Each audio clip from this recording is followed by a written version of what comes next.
Welcome back, deep divers. We're jumping right into another zero fluff explainer today, and we're moving way past those sensationalized AI oddity headlines. We're going to uncover how we actually find truth in a world of, let's face it, absolute information overload. I am so glad you're here because we are looking at something that is literally rewiring how we interact with data. We're digging right into the machinery of the perplexity brain and its self-improving memory system. If you want to understand the future of knowledge retrieval, you are in exactly the right place. Now, I want you to imagine walking through a massive, ancient library. But instead of just static aisles of dusty books, the shelves physically slide, shift, and merge the exact second you walk in with a question. Books from the science section literally fly over to sit right next to history books, building a completely customized aisle just for your specific curiosity. That is exactly what we're looking at today. It's a huge contrast to traditional search engines, which, let's be honest, act a lot more like static, dusty, digital filing cabinets. Section 1. The death of traditional search. Okay, let's dive into this and fundamentally challenge every assumption you have about what a modern database actually is.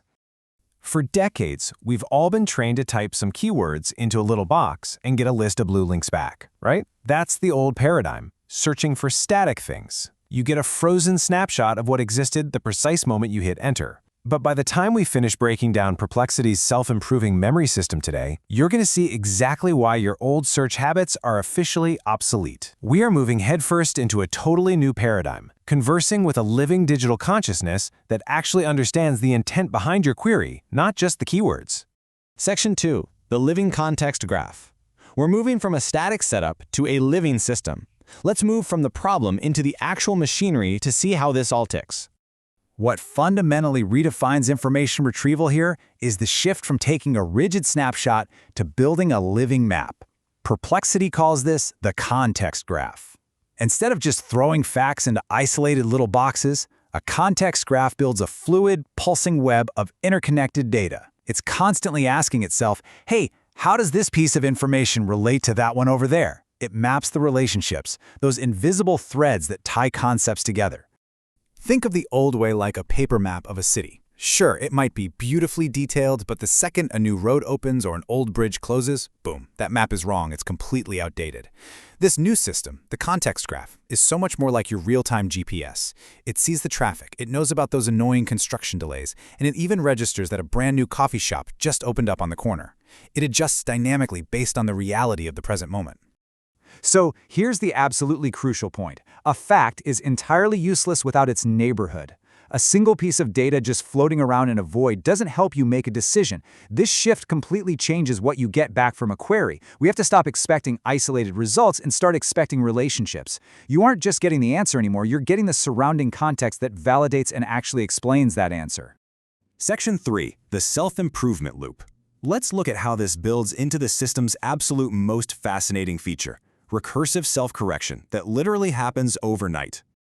We are talking about a system that actively learns and improves its own work overnight. It's exactly like a super dedicated PhD student staying up all night, poring over their own thesis, actively tracing their own logic because they realized something just doesn't quite connect. They're up fact-checking their own footnotes. The system doesn't just sit around and wait for you to ask another question, it's constantly working in the background to fortify its own understanding. So, here is exactly how that overnight self-improvement actually works. Every single time the brain identifies a missing piece or a fuzzy connection, what we call a context gap, it automatically executes this three-step cycle. First, it flags the gap. Second, it sends out these little digital scouts into the datasphere to find the precise missing information. And third, it connects the missing link, weaving it permanently right into the context graph. It reinforces its own structure while you sleep, which means tomorrow's answers are inherently better than today's. And guys, this is a massive paradigm shift. Identifying an empty spot isn't a failure in this model, it's literally a trigger for growth. Traditional search engines, they just fail silently. But here, the system actively hunts for the missing truth, acting as this incredible self-improving memory system. The AI isn't just getting smarter, it's getting significantly more honest about its own blind spots, and then actually taking the initiative to go fix them. Section 4. Synthesis over search. This unlocks infinite context. Now we've reached the absolute wait, what moment of today's explainer, where infinite context completely changes your daily workflow. We are moving toward a totally jailbroken understanding of the internet. Think about it. For years, we've had to mentally filter out SEO spam, corporate fluff, and all those irrelevant tangents just to find the gold. But with a living context graph, the system bypasses all that noise to give you raw, synthesized knowledge. Search is just about finding things. Synthesis is about actually understanding things. And synthesis is undeniably greater than search. Let me give you a really practical example of how this infinite context works on the ground. The AI can now see the invisible strings connecting highly technical, peer-reviewed medical research directly to, say, a super niche, on-the-ground hobbyist blog post about biohacking. It bridges worlds that previously never, ever touched in a traditional search index. It pulls the high-level theory and the practical application together into one beautiful, cohesive answer. The so what here is absolutely massive for your productivity. You no longer have to manually sift, click, read, and sort through dozens of tabs like some stressed-out librarian.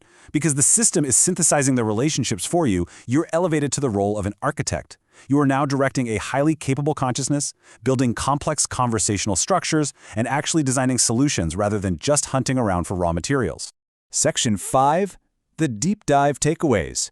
Here is your scannable summary of AI knowledge synthesis. So, divers, let's ramp up the energy and lock this all in. If you remember absolutely nothing else from this explainer, remember these 3 pillars. First, context is greater than content. A fact is completely useless without its neighborhood. Second, growth is automatic. The Perplexity brain system actively finds and fixes its own blind spots overnight. And third, synthesis is the future. In the age of total data chaos, context is literally the only thing that actually solves problems. Stop hunting for isolated links and start looking for the bridges between ideas. I really want to challenge you to practice looking for context, those invisible bridges, in your own work this week. So what was your biggest, wait, what moment from today's explainer? Tell us down in the comments what complex topic we should dive into next. Thank you so much for supporting our Zero Fluff mission to make learning direct, approachable, and powerful. Until next time, stay focused, keep building, and stay curious.